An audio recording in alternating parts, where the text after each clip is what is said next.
You too. Today your task is to pretend you are Alex's little brother, Ethan. You need to write a letter to Dad explaining why you do not want to share a bedroom with Alex. So you can see I've written an example on the whiteboard, you two, and we have been learning the last few days about exaggeration. So I've written a few ideas including my exaggeration in my letter.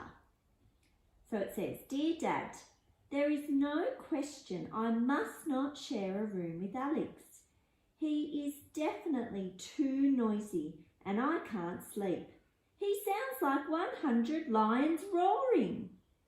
It is without a doubt he is extremely bossy. I can't even breathe without getting into trouble. In my opinion, boys should be allowed to spread out and play. I certainly feel like I am living in a shoebox. Please, Dad, consider my reasons. Your very stressed son, Ethan." So you two, your task today involves you to remember 4 very important things. I want you to remember firstly to aim for 3 reasons. The second thing you're going to aim for is to use language of opinion. And I've underlined the language of opinion in my letter in purple. You can see there is no question. It is without a doubt. In my opinion. So there's just some examples of language of opinion. A third task that I want you to remember to include in your letter is your powerful modality words. And I've underlined these in green. Must not, definitely, extremely, certainly are some examples of powerful modality words. And finally, I really want you to have a go at using exaggeration in your letter.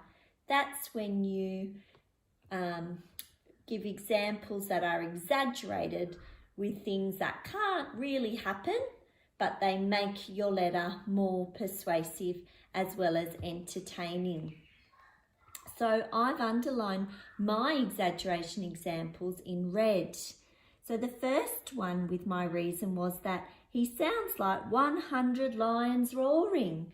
And it's exaggerated because we don't know what 100 lions roaring sounds like, but a little boy certainly wouldn't make that much noise. My second reason had the exaggeration of I can't even breathe without getting into trouble, because we know you can't even hear people breathing most of the time, so that's an exaggeration.